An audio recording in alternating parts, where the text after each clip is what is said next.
morning, students. Welcome to intermediate education.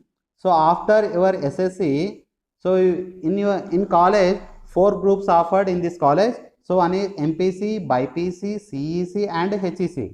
Today we discuss about BIPC group and which subjects present in BIPC.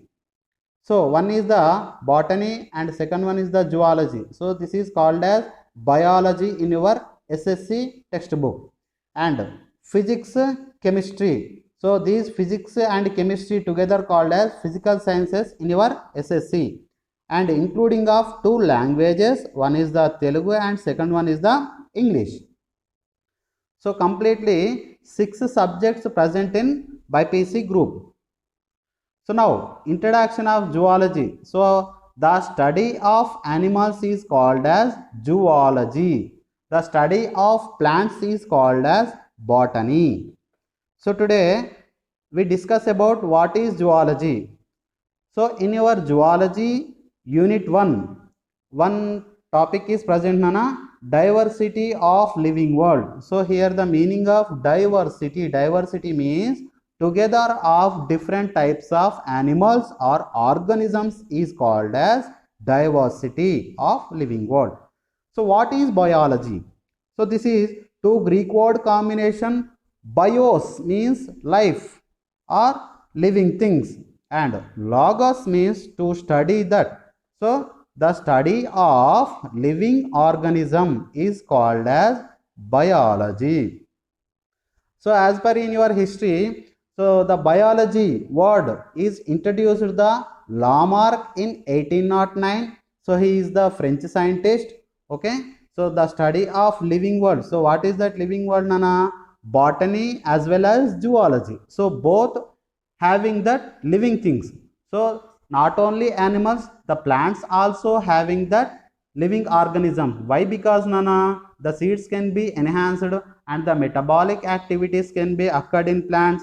So in this metabolic activity, some photosynthesis can be occurred, some growth is occurred in plants, and oxygen can be released through the respiration. So that's why the plants are having also living things and the animals also living things.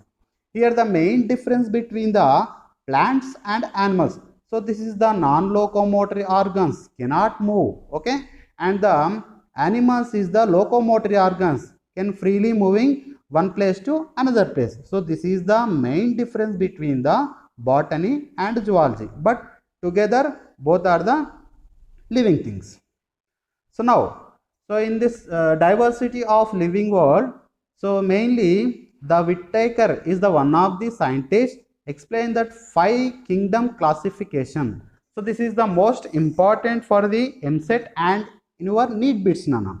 So what is that 5 kingdoms? So already you well known about only 2 kingdoms, I think. So one is the Plantae kingdom and the second one is the Animalia kingdom. We are belongs to animals. So we already known what is that kingdoms, Nana. One is plants, that is also one kingdom, and the second one is the Animalia is upper kingdom.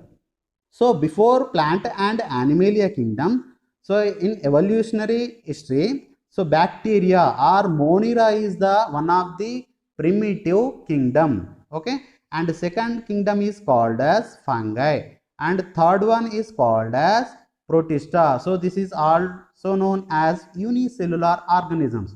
So already you know well about it that amoeba. So amoeba is the one of the organism that belongs to protozoa, okay. So these belongs to in which kingdom, Nana? Protista. And the next one is the multicellular organisms. So that is the one is the plants and second one is the Animalia kingdom. So instead of 5 kingdom classification, now these 5 kingdom classification mainly dividing into 6 class kingdom classification. So where is that another kingdom can be added, Nana? So in Monera, these Monera can be now dividing into 2 kingdoms. One is the Archaebacteria and second one is the Eubacteria. Okay. So extra kingdom added, that is called as Archaebacteria, and second kingdom called as bacteria, and third you well known about fungi, and fourth one is the protista unicellular organism, Example, amoeba, okay, and multicellular organism. Within the multicellular organism, fifth one kingdom is called as Plantae kingdom, and the final one is called as Animalia kingdom. So this is the sixth class kingdom now presently working instead of five kingdom classification. So this is most important for the MSET and NEET bits, Nana. Okay, Whittaker explain that 5 class kingdom classification. So now, so in diversity of living world, so whenever the organism we can see, so this is the evolutionary changes. So first is the not only full body structure formation. So in previously the atoms can be formation, together atoms is the molecules formation, after that the cell formations. So together cells is called as cells, and both of cells is called as together formation of the tissues, and tissues formation of organs. So in our body, which organs is present, Nana? Okay, heart is one of the organ, and lungs is one of the organ, and kidneys is one of the organs. Okay, so these all organs together formation of total one body structure. So this is the completely together formation within the body organs. Okay, next we will see a new topic in next class. Okay.